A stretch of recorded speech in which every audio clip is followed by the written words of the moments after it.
हा अस्वल तर अगदीच वेडा निघाला. कुऱ्हाडीने फक्त 3 घाव घालून त्याने झाडं कापली आणि एका धक्क्याने अख्खी रांगच पाडली. वेळ न घालवता त्याने खोऱ्याने माती उकरली आणि झटक्यात नदीवर एक मोठं धरण तयार केलं. दुसरीकडे आपला छोटा बिवर देखील धरणाच्या बांधकामात लाकडं तोडून मदत करत होता. मोठा आवाज ऐकून अस्वल तिथे धावून आला आणि त्याच्या सुट्ट्याने बर्फाचा एक मोठा तुकडा आणला आणि बिचाऱ्या बिवरला त्यावर उभं केलं.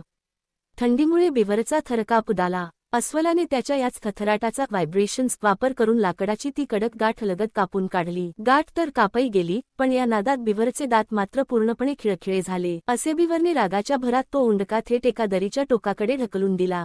अनभिज्ञ अस्वलाने बिवरच्या हातात करवत दिली आणि तो आपल्या कामाचं कौतुक करत मागे वळला आणि थेट खाली कोसळला. पण हवेतच त्याने आपले कपडे काढून त्यांचा पॅराशूटसारखा वापर केला आणि स्वतःला वाचवलं. हे पाहताच बिवरने वरून लाकडाचा दुसरा उंडका खाली ढकलला, जो थेट अस्वलाच्या डोक्यावरच पडला. अघोरी प्रकार पुन्हा नकोत म्हणून बिवरने आता एक सुरक्षित मार्ग निवडला आणि मोठी करवत घेऊन कामाला लागला. पण काय करणार? तो रिकामटेकडा अस्वल पुन्हा एकदा त्याची मदत करायला तिथे टपकला. त्या कटकटी बिवरला कंटाळून अस्वलाने त्याला थेट एका झाडालाच बांधून टाकलं.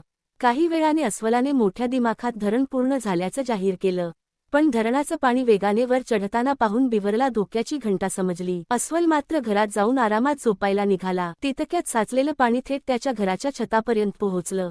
अस्वलाने दरवाजा उघडताच पाण्याचा मोठा लोंढा आत आला आणि तो थेट चिमणीतून रॉकेटसारखा बाहेर फेकला गेला. शेवटी बिवरला आपल्याच बेडवर आरामात झोपलेलं पाहून अस्वलाची पार बोलतीच बंद झाली.